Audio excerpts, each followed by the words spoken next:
Salut, je m'appelle Jared et j'ai 15 ans.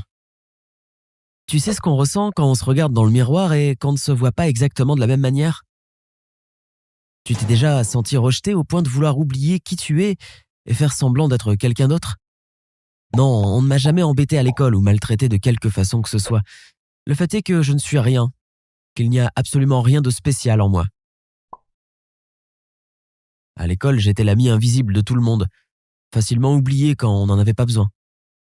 Et j'étais l'un des 5 enfants de ma famille, donc je ne me sentais pas très spécial à la maison non plus. La seule personne dans ma vie qui se souciait de moi était Franck.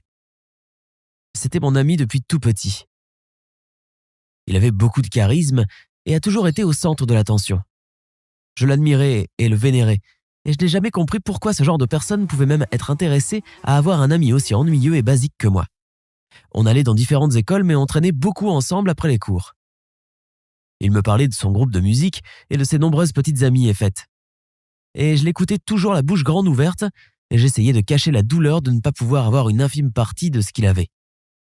Je ne me souviens pas exactement quand j'ai compris ça, mais j'ai commencé à le détester. Mais bien sûr, je n'ai pas eu le courage d'admettre que ce n'était pas de sa faute. C'était moi. J'ai donc essayé de faire de mon mieux pour me débarrasser de ces sentiments désagréables et pour entretenir mon amitié avec Franck. Un jour, Franck est venu chez moi un week-end. Il était tout sourire. Il m'a dit qu'il avait d'excellentes nouvelles pour moi. Il se trouvait que Franck allait venir à mon école. Et ses parents avaient même demandé au principal de le mettre dans ma classe. Ma mère était ravie d'entendre ça. Elle aimait beaucoup Franck, comme tout le monde. Chaque fois qu'il venait, elle avait de longues conversations avec lui. Parfois, j'ai même pensé qu'elle serait beaucoup plus heureuse si Franck était son fils. Tu l'as peut-être déjà deviné, mais je n'ai pas du tout trouvé cette nouvelle excitante. Désormais, j'allais devoir voir ses exploits de surhomme tous les jours. En plus, je ne voulais pas que Franck prenne conscience de mon statut social à l'école. Évidemment, il est immédiatement devenu le premier de la classe, mais ensuite, ça a empiré. Il a attiré l'attention de Violette. Violette était la fille de mes rêves. J'avais le béguin pour elle depuis 2 ans, mais bien sûr, je n'avais aucune chance. Je n'avais même pas eu le cran de l'envisager. Je ne peux pas en dire autant de Franck. C'était un briseur de cœur, et très vite, mes plus grandes craintes se sont réalisées. Un jour, il m'a demandé de lui dire tout ce que je savais sur Violette parce qu'il voulait l'inviter à sortir. Pour moi, c'était le choc. J'étais plein de haine et de rage. Mais j'ai continué à prétendre que j'étais un ami fidèle, même si cela devenait de plus en plus insupportable.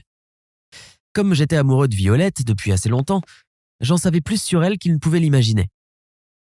Je connaissais ses films et groupes de musique préférés, le parfum qu'elle aimait, tout, jusque dans les moindres détails. J'avais l'impression de creuser ma propre tombe, mais je lui ai dit tout ce que je savais. Franck était un peu surpris que je sois si informé de sa vie, et il a demandé si Violette et moi étions amis, ou peut-être plus.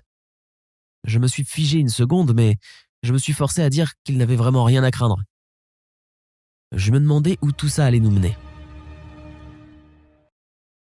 Un jour après l'école, Franck a soudainement proposé d'aller se promener dans la forêt où on avait l'habitude de jouer quand on était petit. Je pense que je n'avais jamais vu mon ami aussi heureux. On est allé à notre endroit préféré sur la falaise, près des chutes d'eau, et on s'est assis pour regarder le coucher du soleil.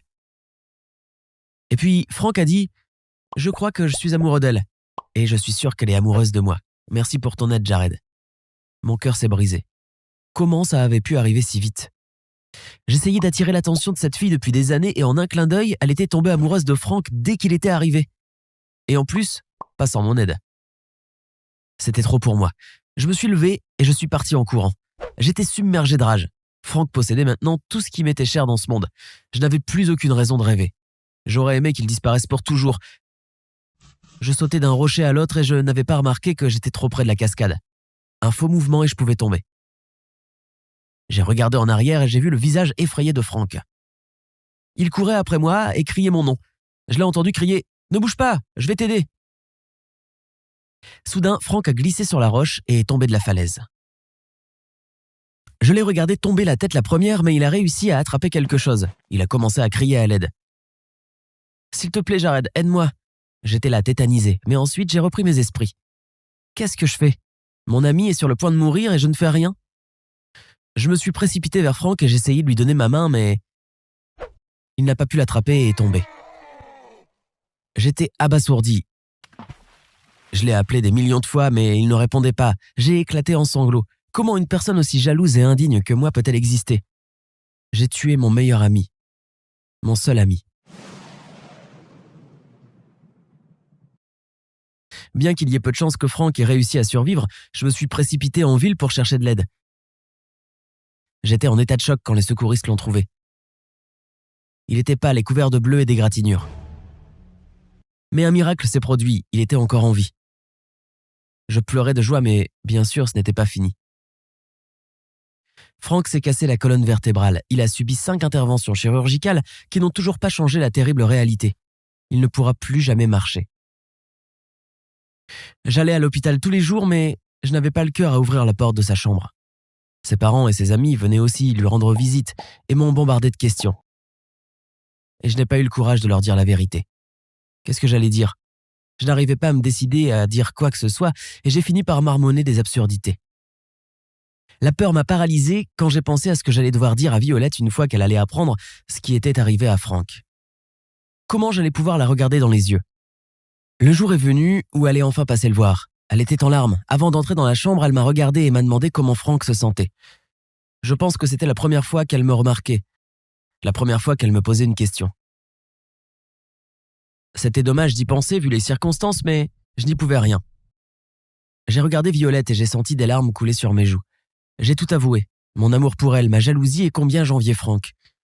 Je lui ai raconté toute ma souffrance depuis toujours. J'ai essayé de la persuader que c'était juste un accident. Que je ne voulais pas que ça arrive. Je m'attendais à ce qu'elle me traite de fou et me blâme, mais elle m'a serré dans ses bras et a dit que je devais parler à Franck moi-même et lui dire la vérité.